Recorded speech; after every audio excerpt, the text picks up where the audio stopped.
Orang dengan matahari di rumah kedua biasanya mencari rasa aman dari berbagai sumber. Yang paling sering dan paling mudah dilakukan adalah merasa aman kalau dia punya uang, ya, sebagai fondasi dari dia. Ada beberapa orang juga pada tingkatan tertentu fondasi atau rasa aman yang merupakan tema dari kehidupannya itu diperoleh dari spiritualitas atau non material. Orang dengan matahari di rumah kedua biasanya sangat mementingkan rasa nyaman, enjoyment, bahagia, kenikmatan. Jadi semua yang menjadi nilai yang dianggap sebagai kenyamanan itu adalah sesuatu yang dikejar. Dan kembali lagi tadi bahwa kenyamanan itu bisa diukur dari material tetapi juga bisa diukur dari non material.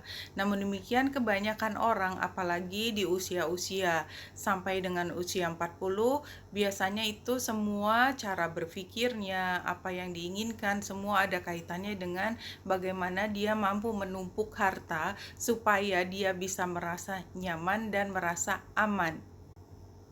Orang dengan matahari di rumah kedua biasanya lebih memikirkan apa yang dirasakan sekarang, ya, semua, termasuk sensasinya dia.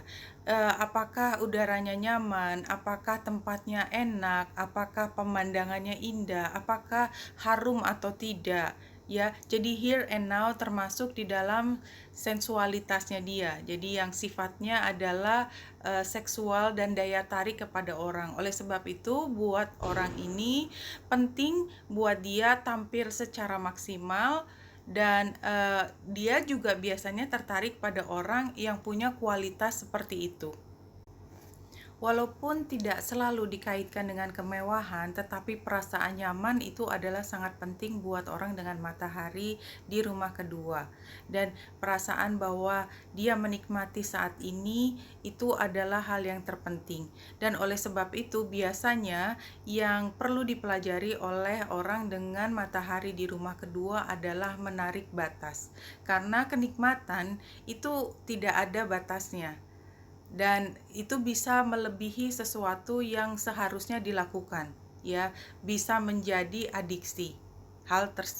Seperti itu karena semua kenikmatan jika diambil dari dirinya itu akan menyakitkan sehingga dia berusaha untuk mencapainya kembali. Jika ada sesuatu terjadi dan pemasukan atau keuangan tidak baik, maka dia akan merasa sangat insecure karena buat dia memperoleh uang adalah rasanya seperti berdiri di atas kakinya sendiri.